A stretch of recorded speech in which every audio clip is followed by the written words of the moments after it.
Okay, three, two, one. Hello, everyone, and welcome once again to Smaug's Log, Red Dragon Model Works. And we're doing our little series where we're talking to influencers, painters, modelers, etc. I have something a little special for you guys today. Now, this person here is very. I love the way this person paints. I've learned a lot watching her, and I think that she is probably, in my estimation, one of the premier miniature painters out there. So without further ado, let me bring on Lyn Stahl from Metalhead Minis. Hello, Lynn. How are you doing? You spoil me with your compliments, darling. It's all true though. It's all true. I love you. There's so many I tell people all the time when they tell me who would I recommend to watch as a painter to learn from. And there's only two people that come to mind right away. Now I know a lot of painters, like I've met Banshee and all those other guys, and Giraldi, all of them. Yeah. And I tell them the only two people that I know that you can actually learn from and they're good at educating you while they're doing it is Lyn Stahl and James Wappel. Those are the only and believe me. Oh my God, you put me there with Jim? On. Yes, I do. I always do. I always do. So how are you doing today, Lynn? I'm good, thank you. How have you been? I'm tired. I'm quarantine high styling. Oh, there you go. Looking girl thing going on. Looking beautiful as always. Looking beautiful as always. I don't have any makeup on yet, but I have a photo shoot later, so that's why I'm keeping my face fresh for right now. That's awesome. Now I wanna talk to you. I don't know if I know you've done a few interviews, but I wanna go back a little bit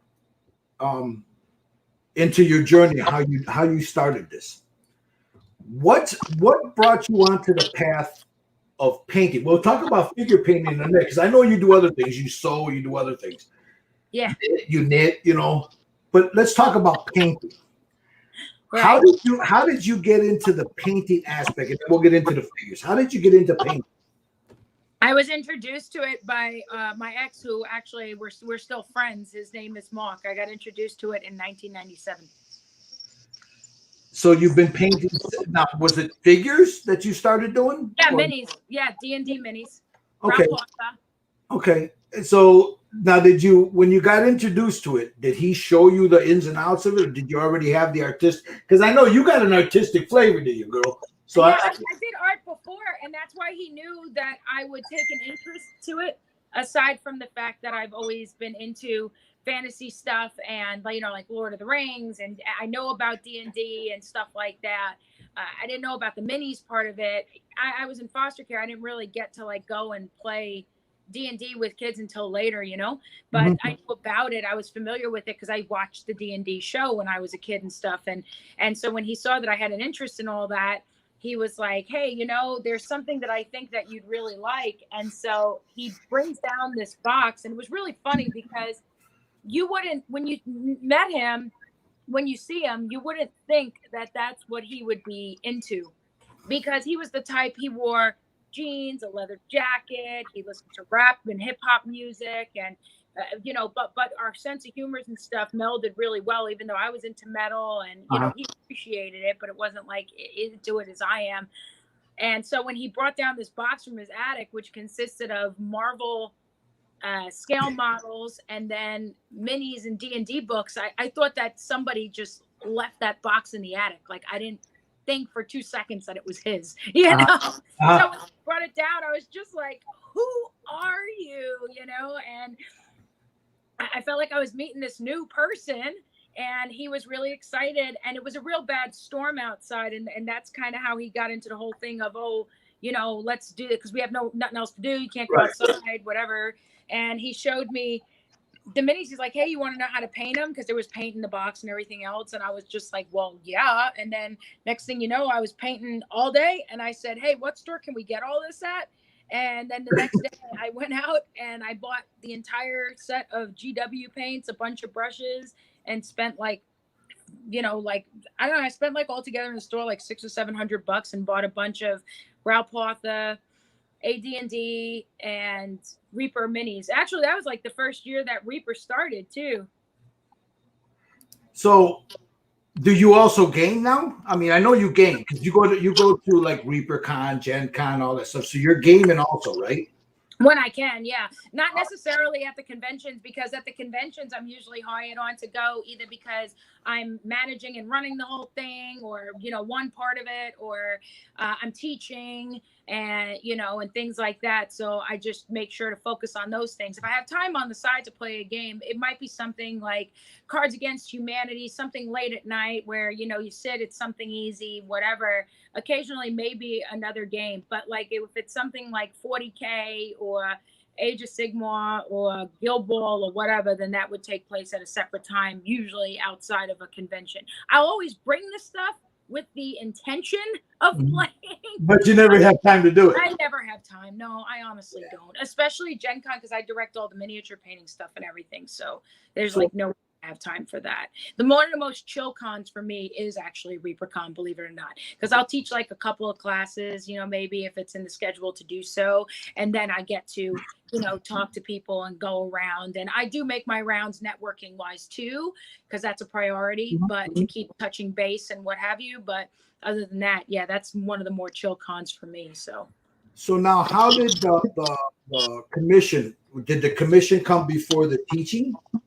Or yeah, actually everything that has to do with Metalhead minis and how it came to be all fell on my lap. It was all happenstance, like literally. And so when I started getting paid to paint, it was when, okay, so you remember the economy crash that happened in 08, right? Well, I sat there and, you know, it was a good thing that months before that I closed my guitar shop because I was taking care of my grandpa. My grandpa had cancer and stuff.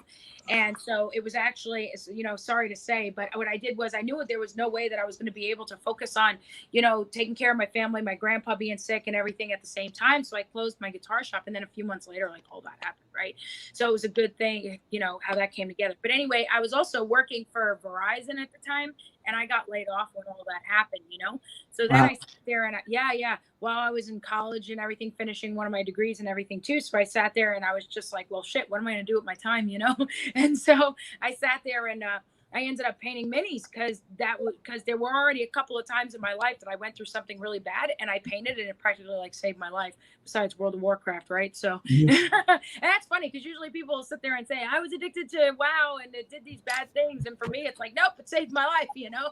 So then painting has too, you know? So I was sitting there painting, and then I found out that Reaper was right nearby me. I just moved to Texas at the time, and not too long before. And I found out Reaper was right near me. And so I go to Reaper, and I started going to Paint Club on Saturdays and all this other stuff. And then I sat there and, you know, started painting. And then people were like, well, how much would it be for you to paint this?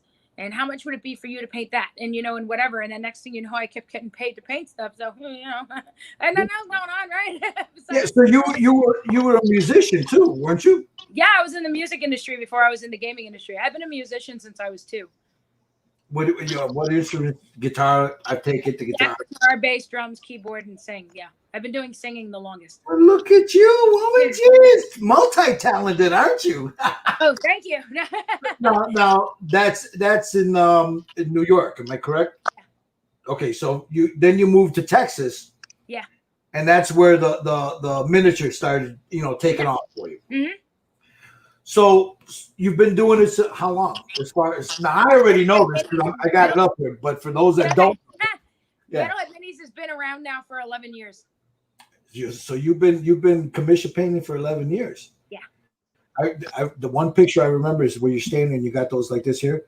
You got my modeling agency sent me for a photo shoot, and the person who was the photographer that scheduled me for it, he sat there and he said, he's like, so I noticed you're a painter and stuff like that. I said, yeah.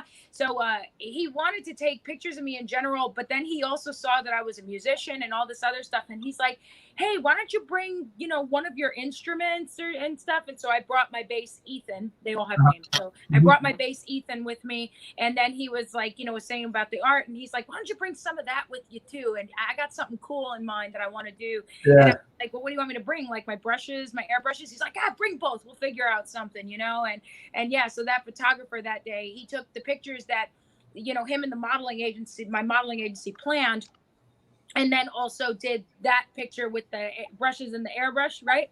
And then the one with me and Ethan and I, with my bass and I. So now you start doing the commissions. So what has changed as far as commission work is concerned? Throughout the years, you've been doing it 11 years. I don't know a lot of people that have been doing it that long.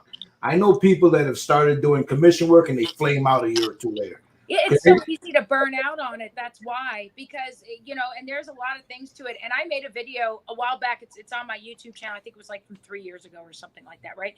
And it's got a lot of views. But the thing is that one of the reasons why people appreciate that video so much is because I tell the truth about certain things about commission painting that people just don't really discuss. I don't know what's so taboo and controversial about it, to be honest, but right. Yeah. I don't care. I'll just tell you, So I explain things like commission painting's not for everybody, which it truly isn't. One of the biggest things that happens with people with commission painting is that why you get burnt out on it is you get tired of painting things for other people and you don't get to do nothing for yourself. It does get frustrating after a while because you keep being all, ooh, and then you buy things for yourself, but you're not going to get to paint it because you have this whole log of stuff that you got to do for other people. And if you don't paint, you don't get to, I don't know, either depending on you, like I do it full time, right? So it's like, if I don't paint, the mortgage doesn't get paid kind of deal. You know what I mean? If I don't, but I have where I was smart in it was not only how I went about building the business model, but the fact that I added other things to the business model too, in order to ensure constant cash flow. Right. So like, for example, that's another thing about commissions that makes people burn out on it. One month you could sit there and end up making, I don't know, $100. And then another month you can make 4,000. You don't know. Yeah. And one thing that a lot of people aren't, because they weren't taught to be such, they're not savers. They don't save their money. I've been taking care of and raising a family since I was a kid. So throughout my entire adult life, it's all I ever knew. Yeah, Money, right. If I don't save money, then I can't be there for when there's an emergency. If I don't do this, then my kids and we don't eat. If I don't do this, so that throughout my whole life, that's all I've ever known. So I've always known and my grandpa taught me too, to always save money, budget, make sure, you prioritize, get your shit together, whatever. And a lot of people they just don't have that, so that doesn't fit for them at all. I know, like with me, a few years back, 3, 4, maybe 4 years ago, 5 years ago, when the Night Titans came out, when they started with the games work, I was killing it with those things. And I got so tired of painting these things, but the money was good. I mean, you figure the model itself was what, $130. And I wouldn't touch. Yep, my paint job wouldn't be. It would be anywhere between $300 and $500, depending on what they wanted. And I was getting it all day long, and then the bottom fell out. But I knew the bottom was going to fall out eventually. But yeah, I get it. Because one of the things is, if you sit there and that's one thing too. If you're on your own, you need the security of knowing how much you're going to make every month, right? Or every week, or I don't know, whatever. It depends on your budget, right? So you want to make sure that you're going to make X amount every time. Now, like I said, though, people who can get through the up and downs are the ones who are the savers. They keep their costs low. They don't live beyond their means. They actually make it where their expenses don't exceed, on average, of about like 50% or less of what they make. Right. Per week, per month. Like, for example, you might have heard that the saying, like, your rent or your mortgage should be no more than what you make a week, or you're part of it. Exactly.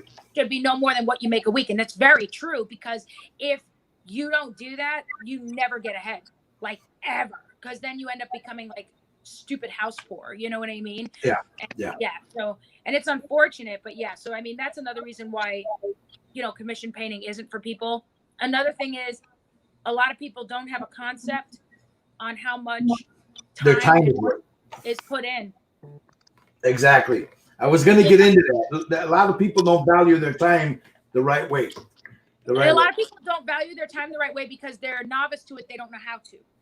Exactly. They don't know about things like a day rate, your cost, and in effect how much you should multiply it by in order to ensure that this whatever need is met. A lot of people don't know that kind of business sense or whatever. The other thing is that some people have bad examples to go by. So, for example, some people sit there and think when they put a model up on eBay and put it pro painted, which now has become a bad word on eBay, and you sit there and you put it for like $2, $5, that sets a bad precedent in two ways. One, the person who's uneducated sits there and thinks, oh, that's about on average how much a model goes for. Oh, okay, because they don't know, right? And then, or you got the people on the consumer side of it saying, oh, well, I mean, if it only costs between $2 and $5, that's all I should be paying for it.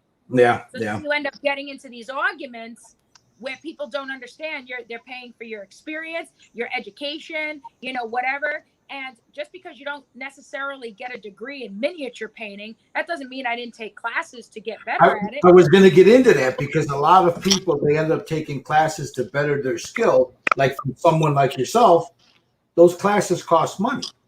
Exactly. They do. Money and time. So, I hear it a lot. Guys will tell me, well, why don't you get into that? I said, no, what I do is I paint. If I see something I like, I get it, I paint it. If someone likes it, they DM me, they drop a message, hey, are you willing to sell that? Of course I am. Everything's for sale unless Mama takes it. If Mama says she wants it, it ain't going anywhere. But yeah, it's for sale. What do you want? And then we go from there. And usually we come to an agreement, and boom, it's shipped off the next day. But yeah, I mean, I've haggled with people, and I don't like doing it. It's like if you can I have this done in 2 weeks? No. Oh my God! Don't get me started about that bullshit. Yeah, people do not have any sort of realism about time either. Like they think there are people who literally think that you don't do nothing else except for paint their model, go to sleep, maybe take a bite of cheese in between here and there, eat an almond, take a sip of water, and you go back to it until the sun comes up again, and then you sleep for 2 hours like you're at war, and you get up and you go at it again. It's just ridiculous, isn't it? Yeah, no, no, that's not how that works. If I sit there and just paint your model, go to sleep for a couple hours and get up, they'll take my children away. Yeah, exactly. Yeah. Now let's talk about your painting classes. Yeah. Now, what is it exactly you do? Now, I know Josh, not too long ago, about a week ago, took one of your eye painting classes. Oh, Wisdom, yeah. Yeah. So what is it someone can expect, whether it be virtual like this, or if they're going to one of the cons like Gen Con, Adepticon, ReaperCon, I don't know, somebody con, and you're there, what is it? What can they expect from you as a teacher? Well, the cool thing is about me having teaching, so that fell on my lap, but the cool thing is I already had years and years of experience training people. I've actually been training people on how to do things like how to do their jobs or certain skills and stuff since I was like 12. Mm-hmm. And I've been managing businesses since I was 16. So training comes with that too, right? So I've been able to take some of those trainings, and I even do it now with my job and stuff. And I sit there and I tie it all in with the painting. I tie it all in where it caters to all different learning styles. So if you learn by auditory, there is a section in a class where I'm explaining and telling. Visual, like there's photos usually with the handouts and stuff like that. We go over the handout, you visually see the words, the photos, what have you. And then, sorry, I have dry skin, so I'm like, it's like I have fleas. And and then hands-on. So we do hands-on with most of the classes. There are a couple of intermediate classes that we have with I'm trying to think, that are more on the intermediate side. So like, for example, thank you, Haley. You're very sweet. Thank you for that. I like how you put that at the bottom. Now I saw what you're talking about, Gil. Yeah, you can see the questions. Yeah. Come on the bottom of the screen. So, yeah, there's a couple of more intermediate classes where you painting along isn't required, but you have the option to do so. For example, my painting skin tones classes like that, because we get into a deeper understanding about undertones where people struggle with painting other skin tones outside of Caucasian, or being afraid of stepping out of the comfort zone of shadow midtone highlight with the wash in between somewhere, and whatever. So basically, with the skin tones, we do a deeper understanding in regard to different ethnicities, different skin tones, things like that. There's a lot of photos being shown where we discuss them. What paint colors would you use in order to do the undertones, build up and do different ones? I show which people don't necessarily think about right away from an artistic standpoint. But like, for example, when someone sits there and says, yeah, I'm going to paint them up Asian, it's like, yeah, that's nice. Which one? Yeah, exactly. You know what I mean? Exactly. So, for example, if you're going to paint someone Korean, right? So, is it basically based on their status would determine whether they're going to be more tan skin or fair skin? Yeah. Or what part they're from? Exactly. North or south? Yeah, there's like all different factors, and so we go over things like that. Native American, initially they're like their skin tone is one way, and then as they get older, it changes. I'm Native American. Mine's light skin. No, that's why I kind of mentioned that. Yeah, because now if I go outside, if I go out in the sun for a few days, I get a glow, But yeah, right now I'm about as pasty as I'm gonna get because I haven't been out in the sun that long. But yeah, I know exactly what you're talking about. Right, and with every ethnicity, sometimes melanin goes away after a while, and when you're painting a skin tone and they're a certain age, you have to account for all those things, and that's part of what we go over in the class. But most of the time it caters to all the different learning styles: auditory, visual, and kinesthetic, hands-on. Multiple people with special needs even can take the class. If you need a little extra help, we give you that. Virtual, so we just did Gen Con online. You got Chris Ballou watching, and he says the comment will come up over here. And he says, "Same here, just like Rabbit, change with the seasons." Chris Ballou's Native American right here. It's very true. Yeah. Oh, Chris, hi, honey. You know what I just noticed, because you said Ballou. I've been reading. Chris, I apologize. I've been saying your last name wrong the whole time. Please don't kill me. I hate butchering people's names. I always thought it was Bellau. I feel bad. I'm sorry. Love you, Chris. It might be because people butcher my last name too. They say it's, when I tell them Mondragon, they say Mandragon. I said, no, there's no A at the beginning. It's Mon, M-O-O-O. Yeah, it's Bello. It's Bello, he says. So I had it wrong too. I'm saying Ballou. It's Bello. Bello. Okay. Yeah, it's sorry. Than you were. Chris, I'm sorry, brother. I'm sorry, man. Now he's gonna do one of his talks on Saturday. Says, that bastard, he butchered my name. No, I'm just kidding. Right? He's gonna be like that. Yeah. So the reason I ask about the classes, I took one at Gen Con about 4 years ago. Okay. I'm not going to mention the guy's name. Very famous European painter. I got up and walked out. Yeah. You know what? I wasn't learning shit. All I was hearing was how great he was. He had the whole setup, and this is what I do, and you follow along. This is what I do. I'm like, whoa. You're supposed to be teaching a class, not showing me what you're doing. You know what I mean? A good teacher. Here's the deal. So I came into teaching miniature classes with years and years of teaching and training experience. Don't think for 1 second that when I first started teaching people a skill that I had it like that. It was a lot of trial and error. There was a lot of learning involved. There was a learning curve. I had to learn, because remember, I started training and teaching people, I was 12. So throughout that time, I had to learn that how people learn differently, even people with special needs. How do I sit there and take all those things, those factors, and put it together to ensure that everybody under me learns? Mm-hmm.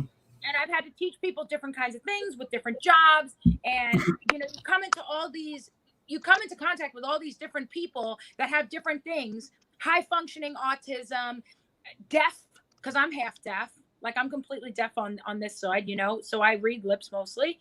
Mm-hmm. But like people who are the deaf, even people colorblind, different things.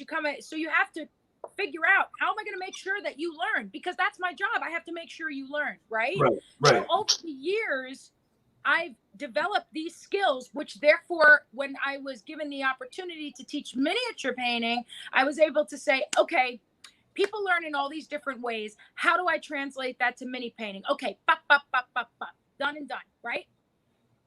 A lot of the people now or a lot of the people in general who teach miniature painting, a lot of them go through trial and error over the years too. But for some of them, they can only teach you the way they know how to learn.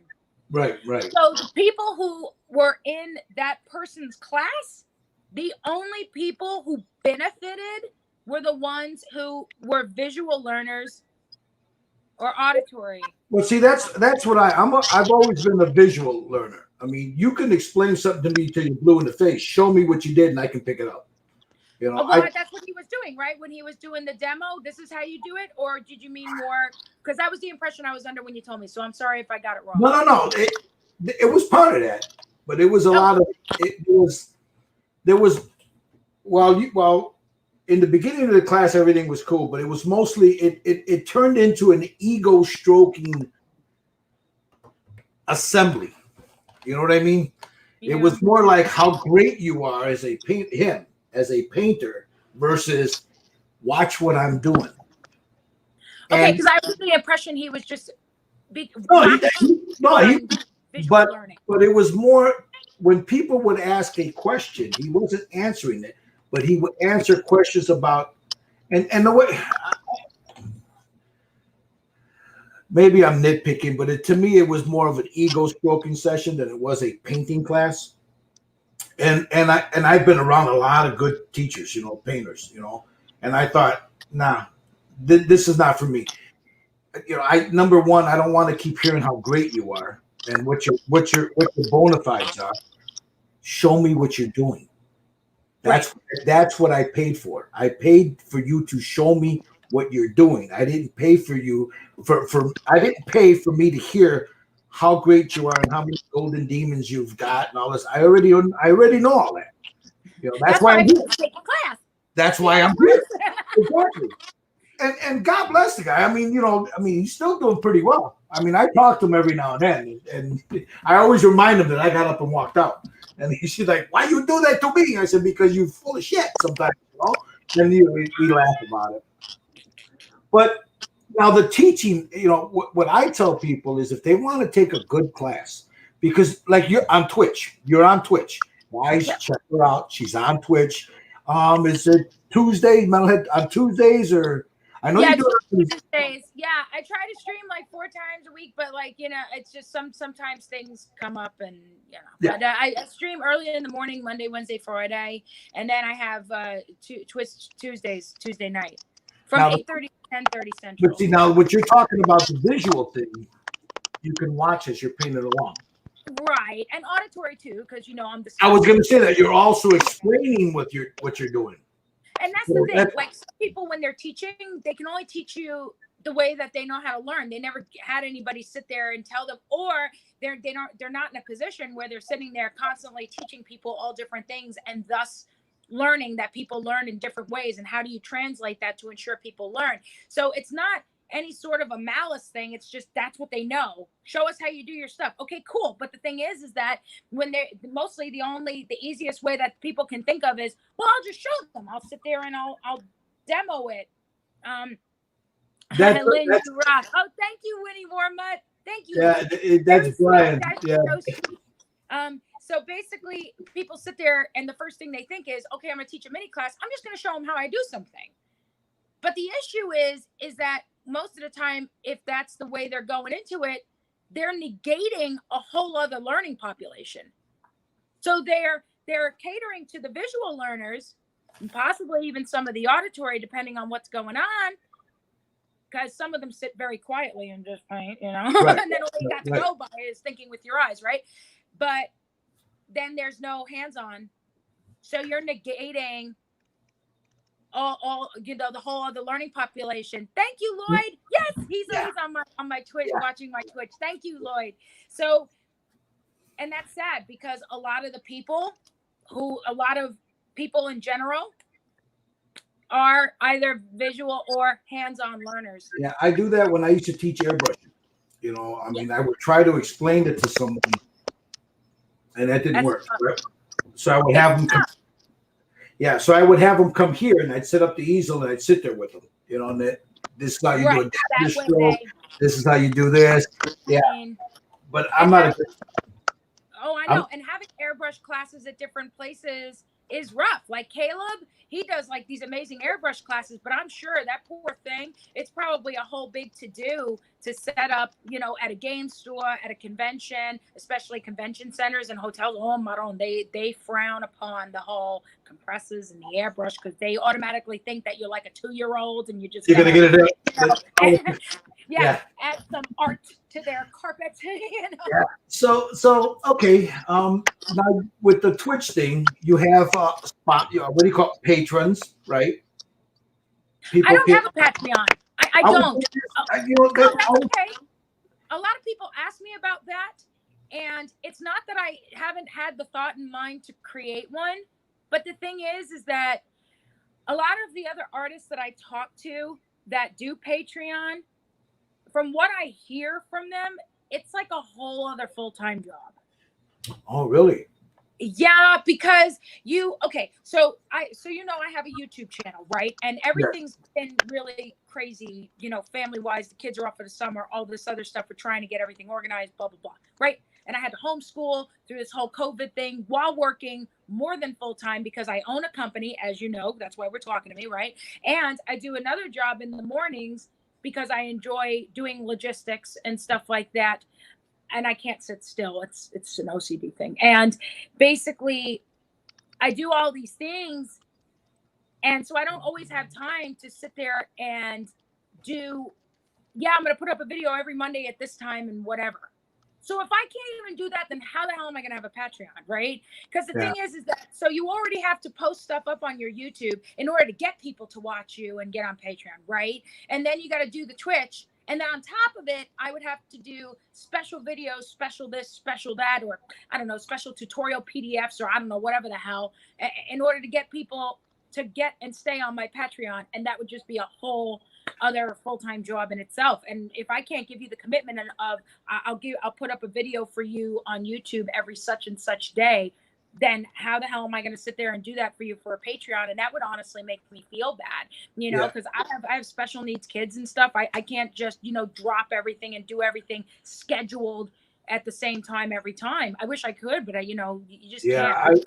I see a lot of that. You see it, the guys, from what I was told, it's like chasing that Jones, they got to keep it going. And it's got, if they tell somebody they're going to keep it at 3 o'clock, they have to do it at 3 o'clock. Excuse me, guys. My I don't know what my audio is popping. I know it sounds like shit. We'll figure it out sooner or later. Now I want to talk about your this thing right here. Your site there. Now this is your page, right? This is your business. Yes, that's the website. You're correct. Yes. That website, the Metalhead Minis website will basically lead you to everything. So it will lead you to all of our social media links. It will lead you to Twitch. It'll lead you to YouTube. If you go to Metalhead, the shop merch page, that will lead you to our merch store. And that will also lead you to our new web store, which is for the consignment shop primarily. There's also painted models that I have for sale, kind of like what Gil does, where he paints models and if it sells, great, that kind of deal. That's the gallery for companies that I paint for and stuff like that. And if you go into those, you'll see minis that I painted for there. The one on the bottom for Mego, that's for that I get hired on to do Mego action figure customizations as well. Okay. So these are all the people that you have a relationship with. Yes. Okay. So now if somebody wants to take a class, that would be here in service. Oh, here it is. Okay. So they can contact you through here to do a class, or now No, go to hobby classes under services. That's for like if you want to get commission painting done. And then consignment is where we sell stuff for you. And then there's for the hobby classes. Okay. Now, do you do excuse me, let me go back. I'm all over the place. Do you do like one-on-ones?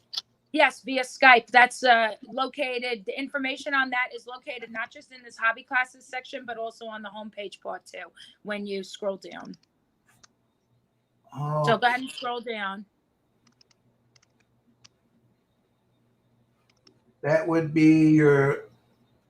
There should have been the picture there. Oh, go up a little more. There it is in this above the Gen Con 2020 classes via Zoom in the center. There you go. I see it. Okay. Okay. Lessons via Skype. So someone, if they're interested in taking a lesson via Skype, they can go on your they can contact you through here. Am I correct? Yeah. Mm-hmm. Yes, absolutely. Okay. Okay. So, and again, you have a YouTube channel. Yeah. If you click on the YouTube link, it'll take you right to it. You see that YouTube icon on the homepage there? Yeah, it'll take you right there. All right, guys. Yeah, that's the picture right there. That's the first image I saw of you when I was searching. All of a sudden, boom! I found you, and then there, I'm like, "Well, check her out." Thank you. Yeah, that was pretty cool. Yeah. Oh, Chris had an excellent point on there, and I've considered that too, Chris. Chris Bello said that just be very forward about what you're supporting will cover, and some people are just happy to donate. So that's a very good point, Chris. I agree. But I also have it where people can donate on Twitch too if they want. So I just figured, but I mean, it's not like we haven't thought about it with the Patreon. I feel like if I'm going to do that, I would love to be able to do something with that. You know what I mean? Yes. Yeah. But they can donate through the Twitch though too, can't? Oh, absolutely. Oh yeah, totally. Okay. Now, how do you like doing the Twitch thing? How do I like it? It's fine. It's fun. I like it. It gives me a chance to be interactive with people and stuff. So yeah, I don't have a problem with it at all. Hey, I have a quick question. Somebody's asking one of my kids is asking me a question. If I answer the text, is that gonna kick me out of here for a second or something, or can I still have the camera on and I'm just answering? I have no idea. We're gonna see for a second because it's important. I have to answer this. No, hold on. Oh, can you still see me? No, it muted your camera. That's all it did. Oh, 1 second. Wait. Now, Chris, while you're doing that, Chris, I'd like to get you on here one day, Chris Bello. If yeah, that would be awesome to have him. I love the dude. I always watch him. You know, and it's like the way they go. I love watching that. You know. Wisdom's on, but yeah, yeah, that would be good to have him too. He has a really good channel also. Yeah. He just started his. Yep. I got James in 2 weeks. James Waffle. He is a trip. I mess with him all because we're both from Chicago. We're both here. So I give him shit all the time. You know. So all right. Yeah, Chris says shoot him an email. I will do that, Chris. I'll send you an email. All right. So now in closing, what is it what do you see in the community as far as like miniature painting with all these your audio's popping like super bad, dude. I know. I don't know what it is. Let me try. The point where I was trying to read your lips because that's mostly what I have to do anyway. But even so, I was having a hard. Now, what were you asking me? What am I seeing in the community as far as miniature painting? Yeah, let me try. Let me try. All right. I don't know what's going on with the damn audio. Maybe unplug it and plug it back in. That's like, the old IT trick. Wisdom, so good to see you on. I'm so glad a lot of yous are on. You guys are so sweet. Thank you so much for being here with us today. Oh, they were all excited. They were all excited when I told them you were coming on. God. I'm sorry, hon. I don't know why it's doing it. It's the first time it's ever done this, so I have no idea what's going on. It might have been my fault. That's what I get for sitting there answering a security question regarding one of my kids. No, I think it's just with the phone. I think because I've never done it with a phone before, so I don't know if that's doing it. I have no idea. I don't think so. I don't know. But anyway, so what am I seeing? Do you mean in light of while this whole quarantine brouhaha has been happening? No, in general. In general.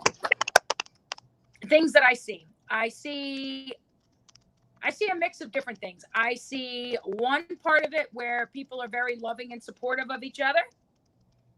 I see another part of it where there's a bunch of jerks that are ready to get into a holy war with you over what paint you use and because you have different views than someone else.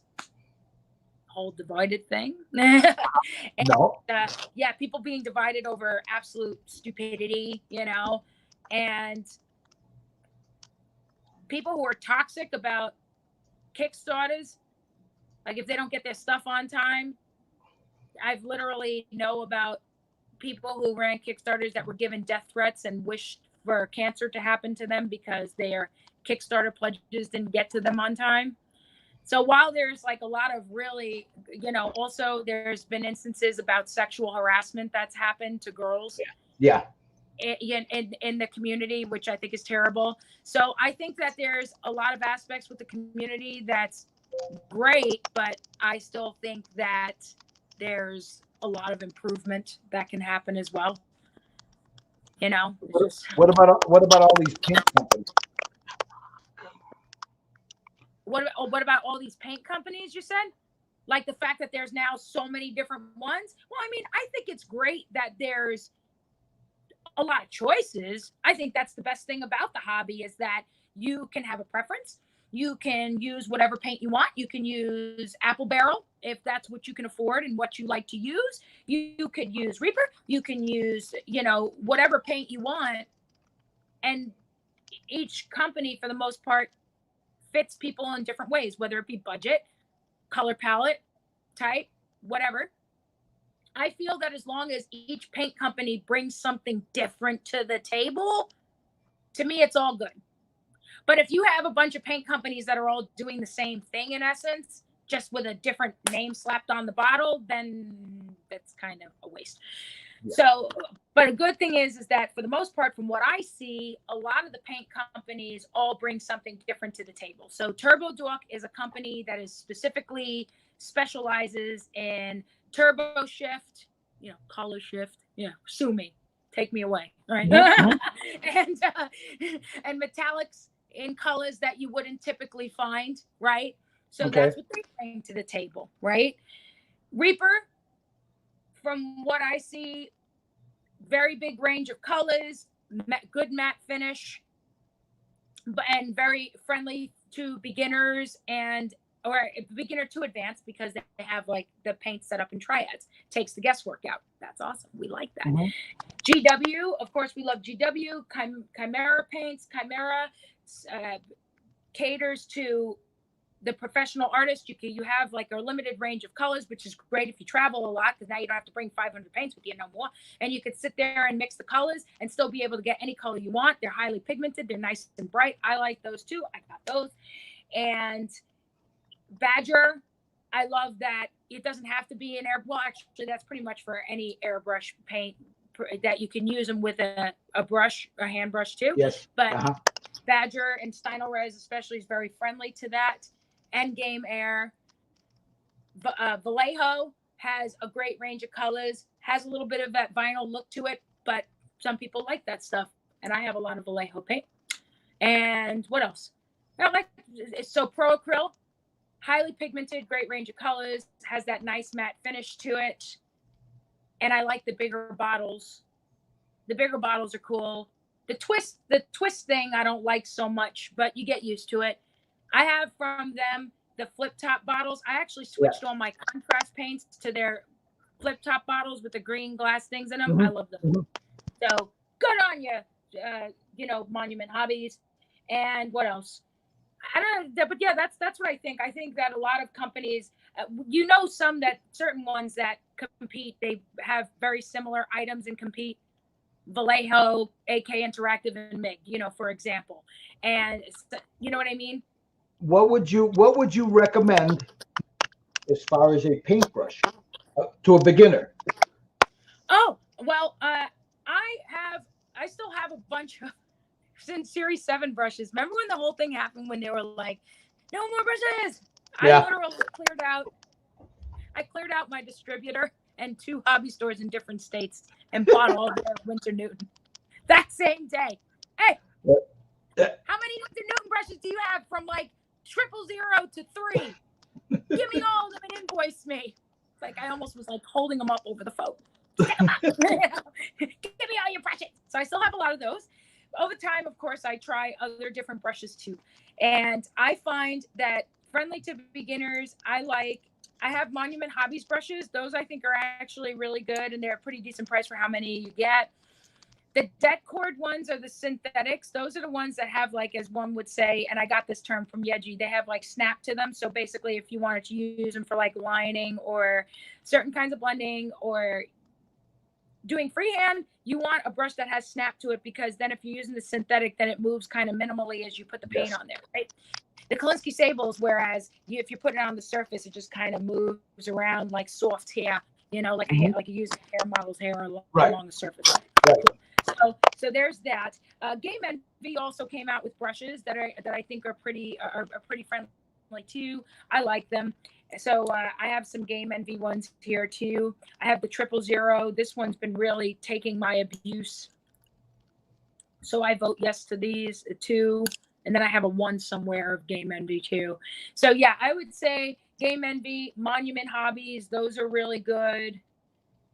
And let me think. Yeah, other ones are pretty much more on the more expensive side and stuff. Broken Toad is great, but they're more on the expensive side. And I know usually if you're a beginner, you want to go for something a little more on the budget-friendly side, and that's fair. Reaper makes brushes too, so that you know. They do have like Taklon synthetic, Kolinsky Sables, and stuff like that. So Reaper has brushes too. I think they sell out of them pretty quick though, for obvious reasons, because you know they're Reaper. So let me try something here real quick. Yeah. Now, there. It's your phone popping. My phone? You muted my mic. Right, because that you don't hear it. I'm going to ask you a question real quick. I use of course the Winsor Newtons. I've got a bunch of other little, just stuff I pick up at Hobby Lobby.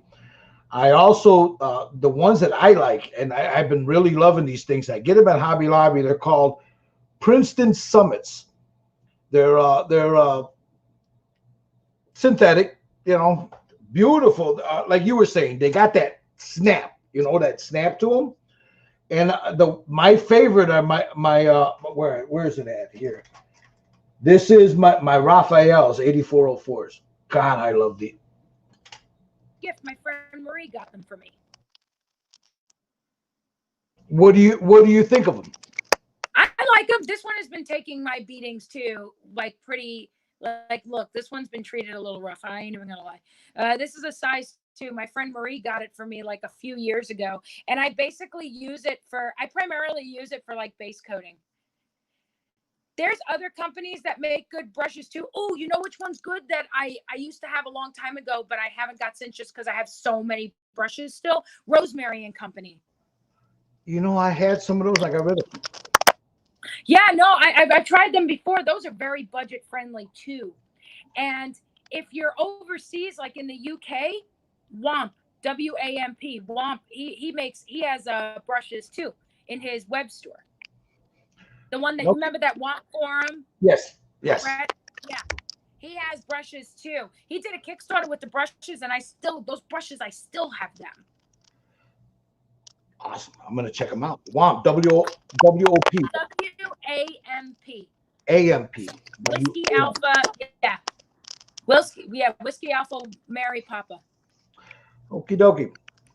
Now, Lynn, I want to thank you very much for doing this with me today. Excuse me with I don't know why the audio's popping. You see me switching the mics back and forth to keep it from popping. I'm very sorry about that. You know, I don't know if it's my mic doing it or whatever, but thank you from the bottom of my heart. Thank you very much, guys. Really, you know, if you want to learn how to do some decent miniature painting, check the lady out on Twitch. She's got a YouTube channel. She's also got the Facebook channel. Let me see. I didn't show the Facebook channel, did I? No, but I mean, if you go on metalheadminis.com, like I said, that web page leads you to everything. So you guys can go on the website and pick whatever you want to follow, check out whatever you want to check out, buy some stuff from the new web store. You do eBay sometimes too, don't you? Yeah, that's what we do. Because we do consignment, and that's part of what we do. We have a consignment store, and some of it's sold on eBay. And then what happened was we, for a long time, with the expansion, wanted to sit there and have people have another choice, another way to buy stuff, because not everybody likes dealing with eBay. Not everybody likes waiting for, bidding on it for a week before getting it, whatever. So we did the web store too, to give people another option, as well as another place to find stuff. So sometimes, like, the real good treasures will go to the store, if that makes sense. Yeah, that's the page right there, guys. And if you did you ever check out the new web store yet? I've looked at it, yes. Okay. What did you think? Did you like it? I like your page, period. I think it's laid out really nice,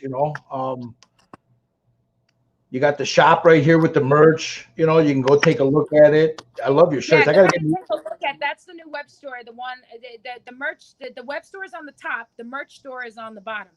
The merch store has not only Metalhead Mini stuff that you can get and wear, like Metalhead Mini t-shirts and masks and everything else, but and Twitch saying related stuff, but also my photography stuff is up there too, because I do some photography too. Yeah, this is all the new merch store right here, guys. Or I'm sorry, the new online store. The online store. Yeah, the online store is at the top. You can go ahead and click on that if you want. Right here. Where's it at? The picture. Each picture would lead you to I'm sorry. Yeah. So just click on the photo of the top one, and that'll take you right to the web store.